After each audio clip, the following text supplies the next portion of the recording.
Olá, bem-vindos a mais um programa da Arte da Guerra com o embaixador Francisco Seixas da Costa. Embaixador, lhe pedir que faça um comentário sobre a Comissão van der Leyen II, que distribuiu os comissários pelos diversos países, com a personalidade que conhecemos no caso português. Como é que vê as capacidades que estão por trás desta nova comissão? Eh, eu diria, eu gostava de só fazer um preâmbulo relativamente a isso, no sentido de tentar perceber como é que é a gestão da Comissão. A Comissão Europeia, no passado, no início das instituições europeias, e até há 2 dezenas de anos, era constituída por um comissário por país, mas os grandes países tinham dois comissários. E durante o Tratado de Nice, há uma negociação que faz com que os grandes países prescindam de ter o seu segundo comissário em troca de algum reforço de poder, quer ao nível da votação no âmbito do Conselho de Ministros, quer ao nível da sua representação dentro do Parlamento Europeu. E, portanto, hoje em dia, teoricamente, cada país tem um comissário. Não é cada país tem um comissário, vamos ser claros. A ideia é de que cada país possa indicar um nome para a comissão, mas supostamente, e este também é o grande mito e a grande ambiguidade de tudo isto, supostamente o comissário, quando vai para a Comissão Europeia, torna-se independente do seu próprio país. Não está ali como um representante do país. Os países representam-se no Conselho de Ministros, não necessariamente da Comissão. Mas, obviamente, todos nós sabemos que há, digamos, uma sensibilidade nacional que está ali refletida através do comissário e que tem importância, às vezes, até para a defesa dos interesses do país. Eu digo às vezes porque nem sempre os comissários refletem automaticamente a vontade do país. Isto começa, aliás, desde já, pela senhora Ursula von der Leyen.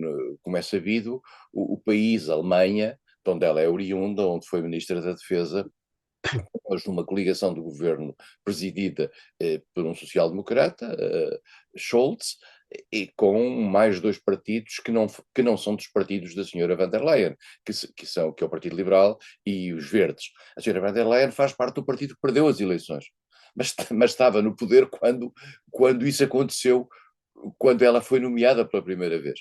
E, portanto, agora, digamos, a senhora van der Leyen, a contraciclo daquilo que é o poder político vigente na Alemanha, e, portanto, a contraciclo daquilo que é a nomeação de todos os comissários dos outros países, ela é a representante da oposição na Alemanha. Digamos, representante, volto a dizer, tudo isto tem esta ambiguidade de quem é que representa um país. Mas, na realidade, a Alemanha hoje tem uma presidente da Comissão Europeia que é do CDU, da CDU, que era o partido da senhora Angela Merkel, na altura em que ela foi nomeada, e tem um governo mais à esquerda, ou um governo que não está em sintonia com o partido de onde é oriunda a senhora Ursula von der Leyen. Ursula von der Leyen tem um primeiro mandato de sucesso.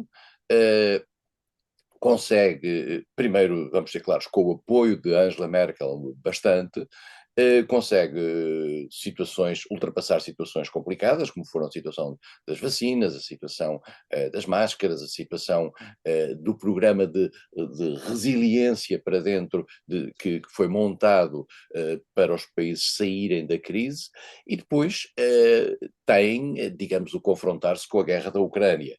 E, portanto, agora, também presida uma Europa, que não é por culpa dela, está em óbvio declínio, como aliás o relatório que acaba de ser apresentado por Mário Draghi assim aponta sobre a competitividade da Europa. A Europa está em perda de competitividade e, portanto, este relatório que agora foi apresentado vai ser, no fundo, uma espécie de pano de fundo, vai ser um pano de fundo para a ação da Comissão nos próximos anos.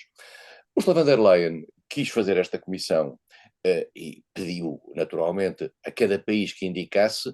Neste caso, ela pediu dois comissários, um homem e uma mulher. Só um país é que apresentou um nome. Isto porquê? Por uma razão simples, porque apresentar dois nomes significa que há alguém que vai ficar visto até nacionalmente como alguém que não foi escolhido. Ora bem, estamos a falar de pessoas, de personalidades de prestígio. Se não tivessem prestígio, não eram nomeados para a Comissão, não eram indicados para a Comissão, e, portanto, os países retraem-se um pouco de indicar dois nomes para que um deles fique depois sem sucesso, digamos. E por isso mesmo, esta Comissão, a maioria dos países indicaram um nome. E é neste contexto que Ursula von der Leyen se defronta com a dificuldade de fazer também uma comissão paritária, como ela gostaria de fazer, que ainda não se fez até hoje, mas, portanto, o papel, o número de mulheres presentes no areópago da comissão acaba por não ser equivalente ao número de homens. Mas isso, digamos, tem a ver muito com esta realidade, que é o facto dos países só indicarem maioritariamente homens. E, portanto, apesar de tudo, há 11 comissários mulheres, foram-lhe atribuídas, e o Ursula von der Leyen fez aí um pequeno truque, no sentido de dar às mulheres mais vice-presidências do que dá aos homens, e a Comissão tem essa estrutura de vice-presidentes da Comissão, com caráter executivo, e que, de certa maneira, controlam ou coordenam a ação de outros comissários. E por isso mesmo, este é digamos, a comissão possível. Não tem grandes figuras.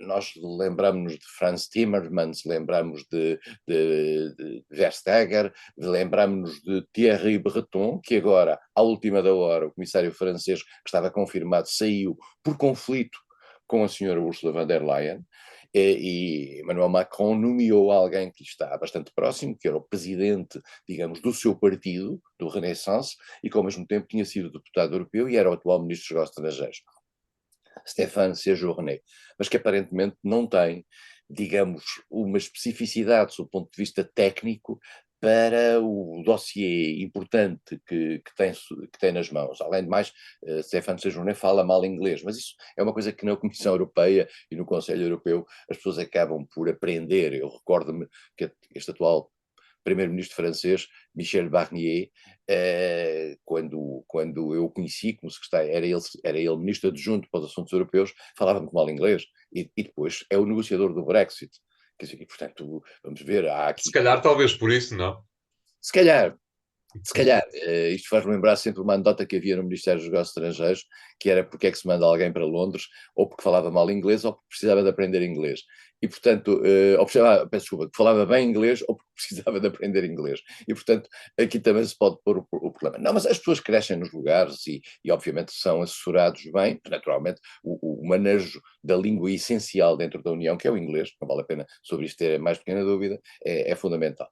Vamos ver o que é que sai desta comissão. Como digo, não tem grandes figuras, não tem nomes sonantes, e é uma comissão bastante à direita, mas isso aí não há nada a fazer. A comissão está bastante à direita pela simples razão de que os governos, no seu cômputo, estão bastante à direita.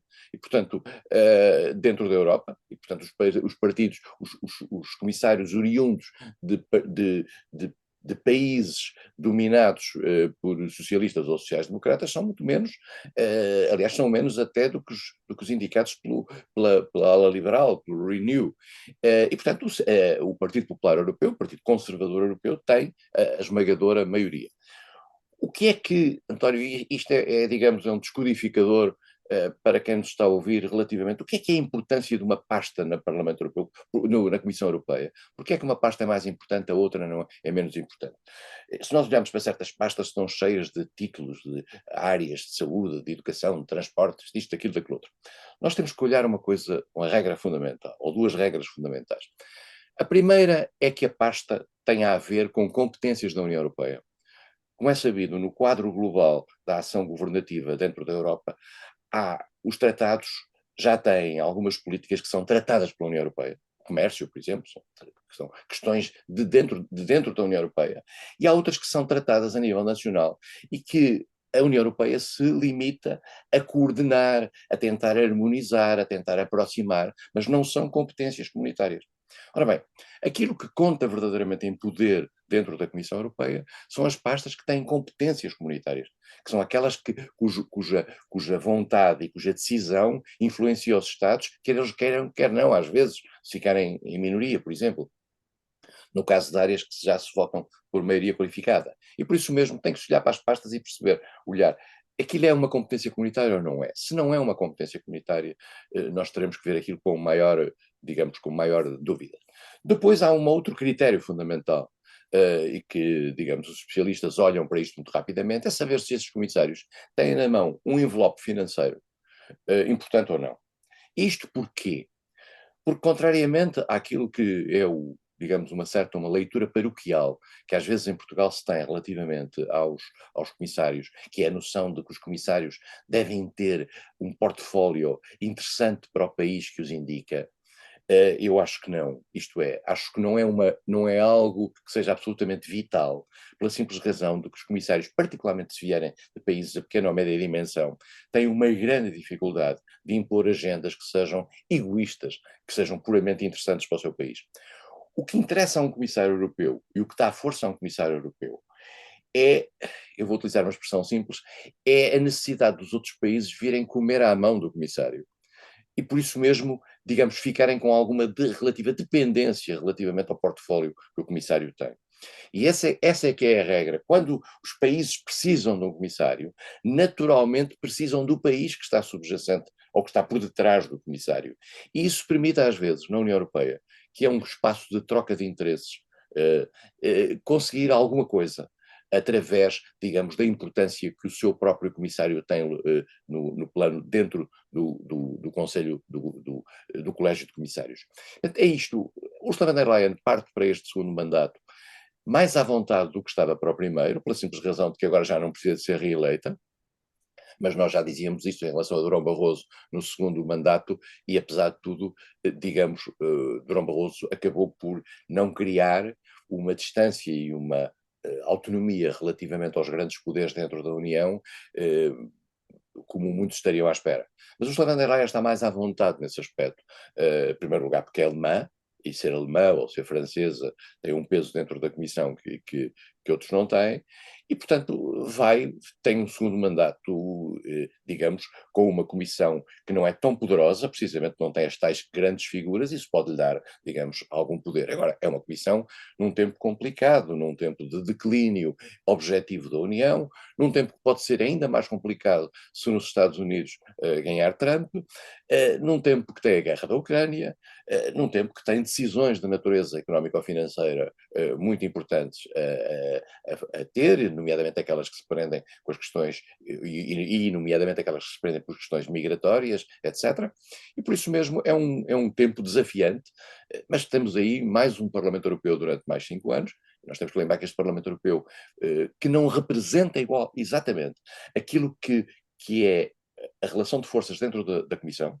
O Parlamento Europeu tem, por exemplo, uma presença de extrema-direita muito forte, e a esquerda está mais forte no Parlamento Europeu do que está dentro da Comissão, o que pode dar alguma desintonia pontual entre aquilo que são as propostas da Comissão e aquilo que é o sentimento dentro do Parlamento Europeu.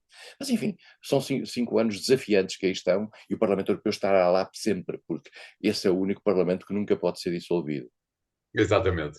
Obrigado, embaixador. Vamos fazer aqui o primeiro intervalo do programa de hoje. Voltamos já de seguida com o segundo tema. Até lá.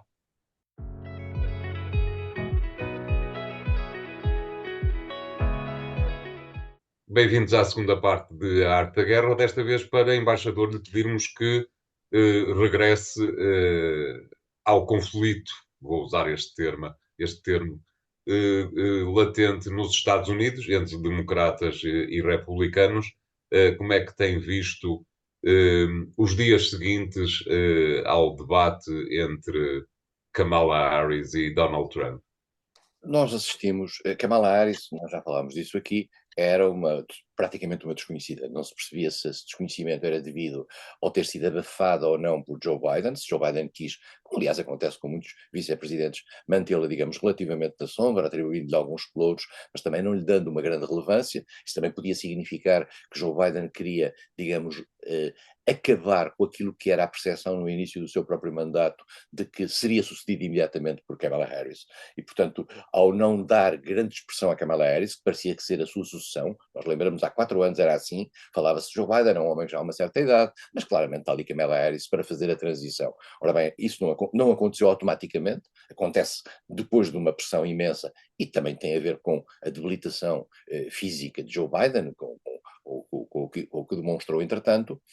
Mas, portanto, Kamala Harris, o povo americano, que é quem vota, vamos ser claros, nós temos a mania de votar nas eleições americanas na nossa cabeça, mas quem vota são os americanos no seu presidente.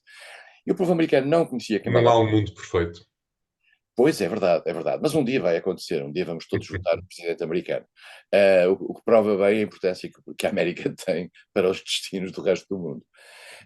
Mas nós, os americanos não conheciam bem Kamala Harris. Kamala Harris vai ao debate com Trump, que nós já aqui analisamos no próprio dia, e surpreende. Surpreende pela qualidade, surpreende pela narrativa, surpreende pela articulação do discurso, e Trump fica um pouco destabilizado. E essa destabilização nota-se após o próprio debate. Isto é, as reações no âmbito, na área trumpista são de alguma perturbação. Estava ali uma candidata que claramente trazia um caso sério para as eleições. E isso deu-se conta nas sondagens.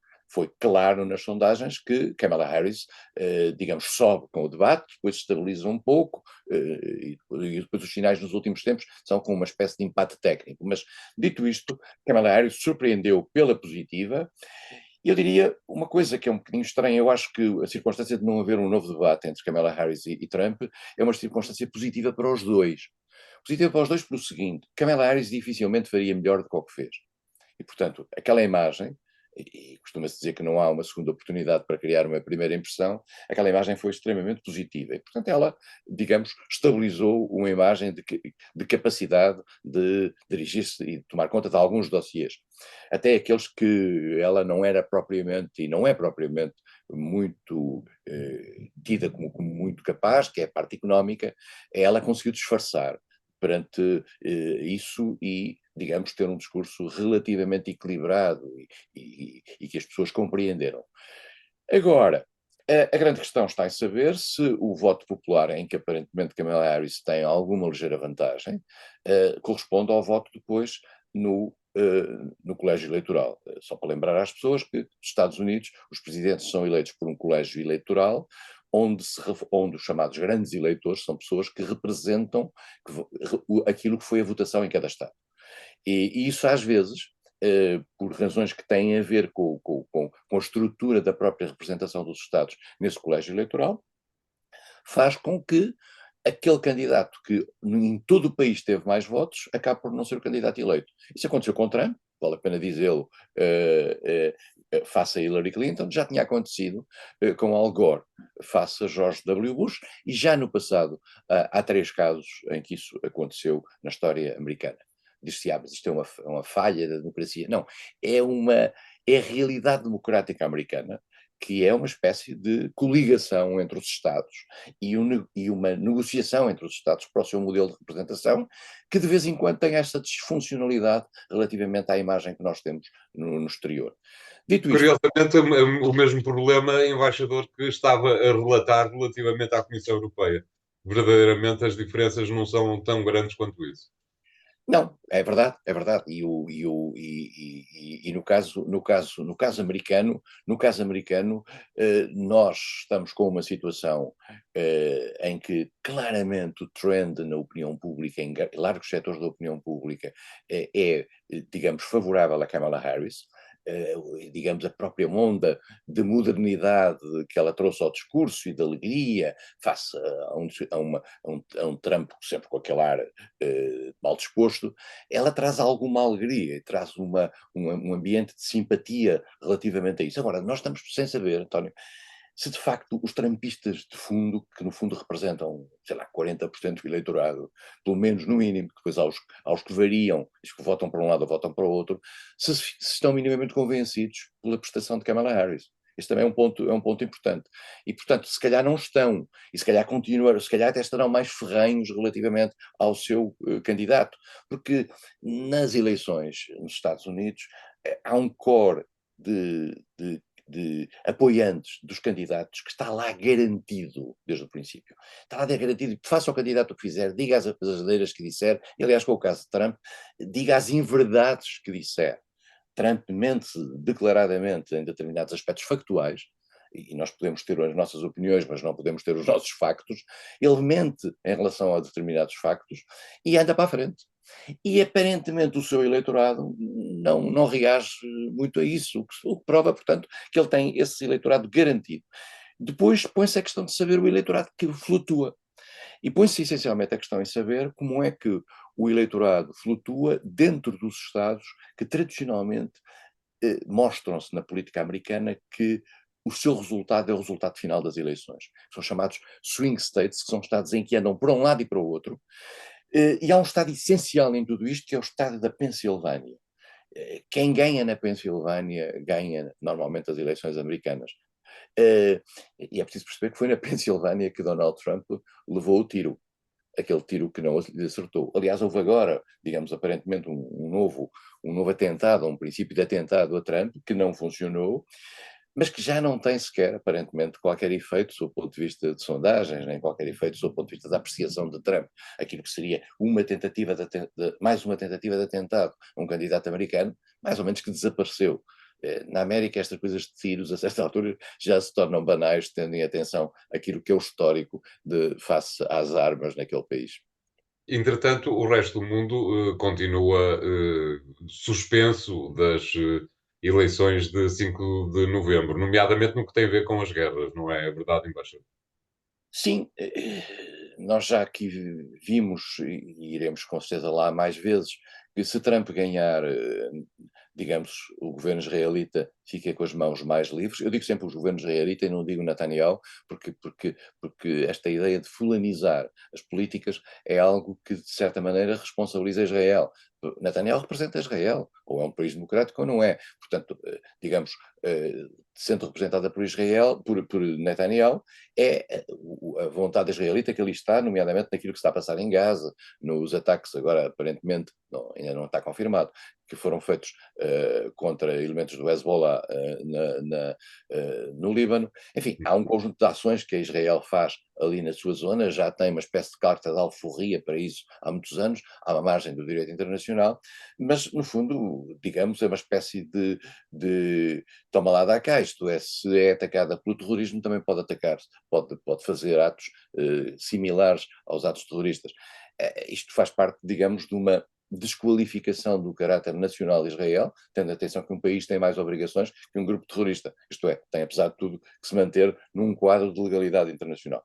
Mas, portanto, nos Estados Unidos, em Israel, claramente, se Trump ganhar, Netanyahu ou quem lá estiver, o governo israelita que lá estiver, vai ter as mãos bastante mais livres e o mundo, digamos, não vai reagir muito mais do que tem reagido até agora relativamente àquilo que é, digamos, as collateral casualties, as vítimas colaterais que se têm vindo a aumentar em Gaza e que estamos na casa dos 40 e tal mil face àquilo que foram as vítimas do ataque terrorista do Hamas, vai fazer agora um ano, em de 1000 e tal, 1200.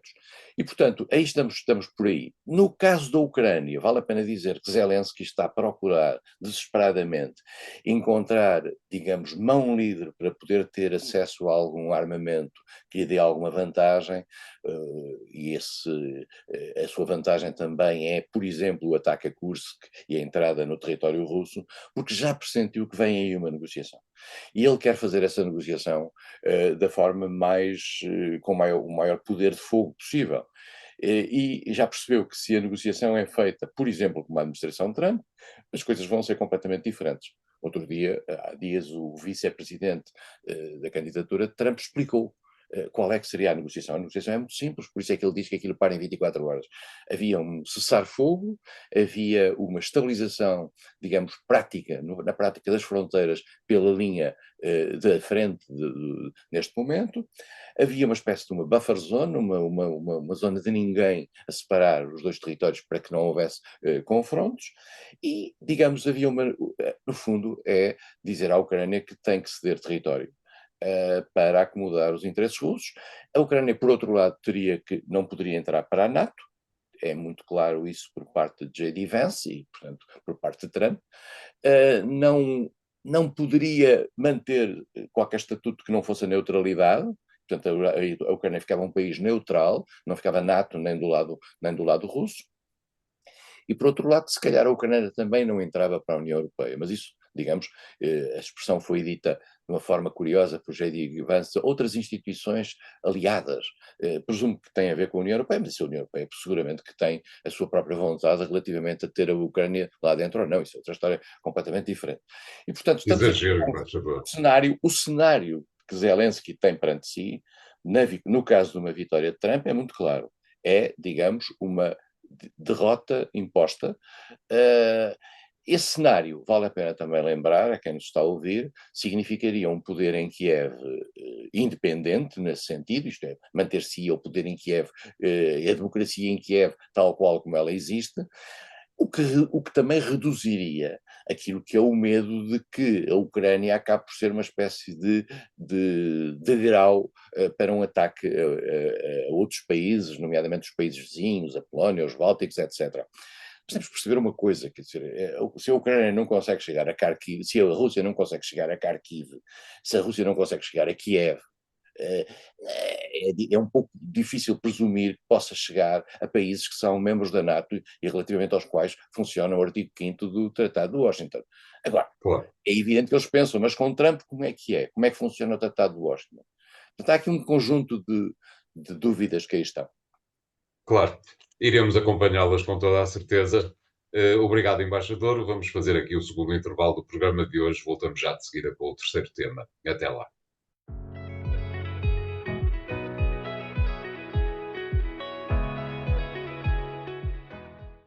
Bem-vindos à terceira parte da Arte da Guerra, desta vez, embaixador, para lhe pedirmos que comente aquilo que parece ser o fim, o muito rápido fim do estado de graça do primeiro-ministro britânico, que continua a confrontar-se, desde logo mal entrou em Downing Street, no número 10, confrontou-se com problemas raciais que não estavam no programa, digamos assim.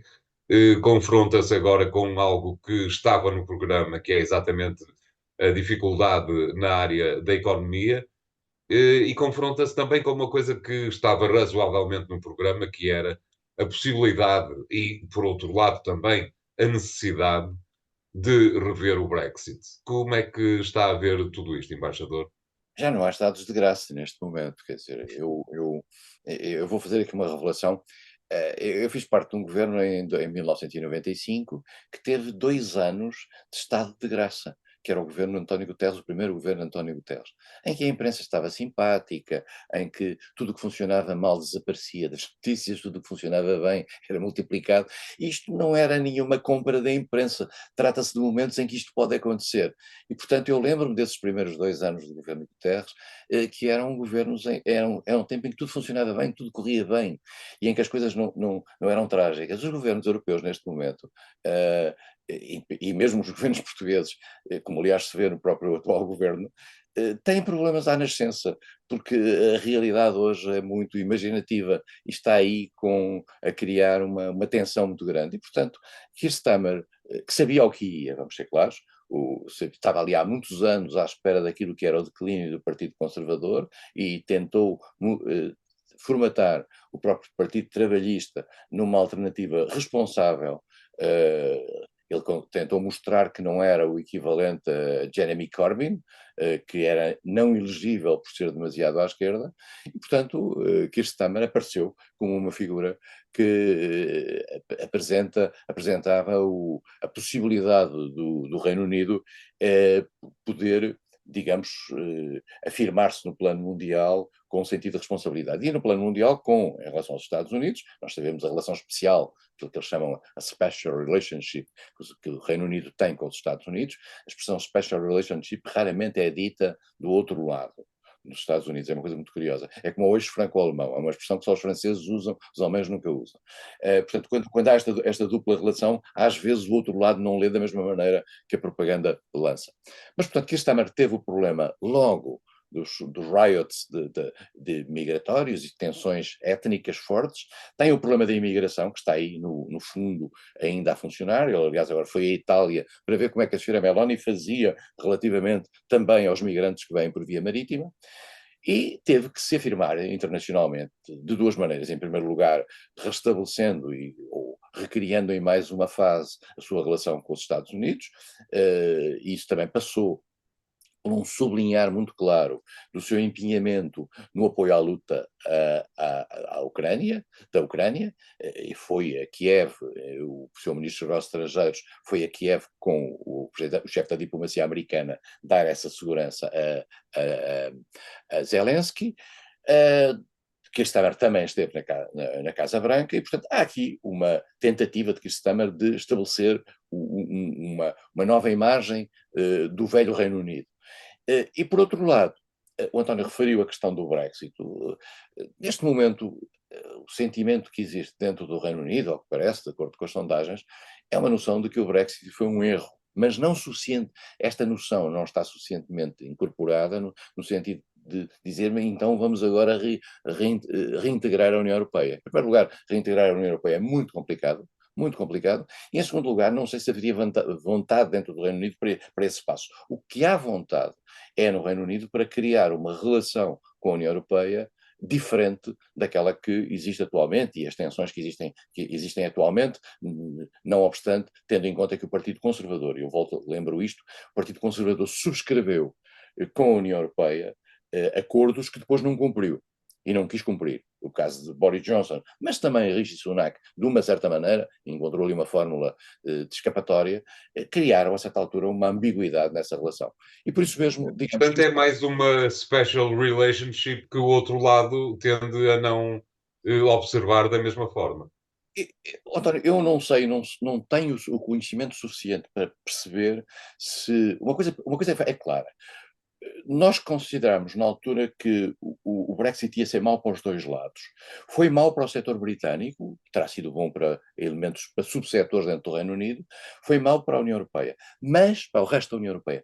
Mas dito isto, a sensação que eu tenho, posso estar enganado, é que a União Europeia reabsorveu o efeito do Brexit mais rapidamente do que o próprio Reino Unido reabsorveu. E que por isso mesmo estamos num tempo, digamos, em que a União Europeia está à vontade para ter um diálogo com o Reino Unido que lhe permita, digamos, equilibrar os seus interesses na relação com Londres. Estamos exatamente como o que se faz nas guerras. A Europa tem uma posição de relevância neste momento que lhe permite encarar com um sorriso aberto, a possibilidade de novas negociações, não é? Novas negociações no plano de reentrada do Reino Unido não estão Não, claro que em não. situação. Novas negociações ao nível de natureza técnico, etc., desdramatizadas daquele sentido que os conservadores davam à relação com Bruxelas, essa sim. Bruxelas fez parte sempre da demonologia britânica. Eu lembro-me, eu vivi 4 anos em Londres no tempo da senhora Thatcher e não havia nenhum jornal britânico que não estivesse sempre a dizer mal da União Europeia, das instituições europeias. Na altura ainda não se chamava União Europeia, passou a chamar-se com o Tratado de Maastricht, que ocorreu durante esse tempo, que entrou em vigor durante esse tempo, e não se via da parte dos governos britânicos, digamos, uma tentativa de travar isto. Talvez Tony Blair tenha sido aquele que teve uma tentação de entrar dentro da União Europeia para tomar poder dentro da União Europeia. Ele dizia to be on the heart of Europe, mas não conseguiu, não teve essa possibilidade de o fazer. E, portanto, digamos, os ingleses, os britânicos, criaram uma má relação com as instituições europeias, e essa má relação acabou por redundar no Brexit, com todos os medos, com todos os mitos, etc. Mas pronto, é o que é, e nós temos que respeitar aquilo que foi a decisão britânica, da mesma maneira que os britânicos têm que respeitar os acordos que têm com a União Europeia. Mesmo assim, embaixador, para antecipar, porque irá com certeza acontecer, há de valer a pena seguir-se com atenção uma próxima cimeira entre o primeiro-ministro do Reino Unido e o seu homólogo francês. Sim, vai ser interessante, vai ser interessante. Michel Barnier é uma figura muito, muito curiosa, mas é uma figura que, se há alguém que conheça a União Europeia, que conheça o Brexit, é ele, que foi o negociador pela Europa. E, portanto, eu diria que Barnier é suficientemente não anguloso para criar uma boa relação com Keir Starmer. Claro, cá estaremos para apreciar também. Obrigado, embaixador. O programa fica hoje por aqui. Podem continuar a segui-lo e todos os capítulos anteriores, digamos, nos sites do Jornal Económico. Obrigado e até para a semana.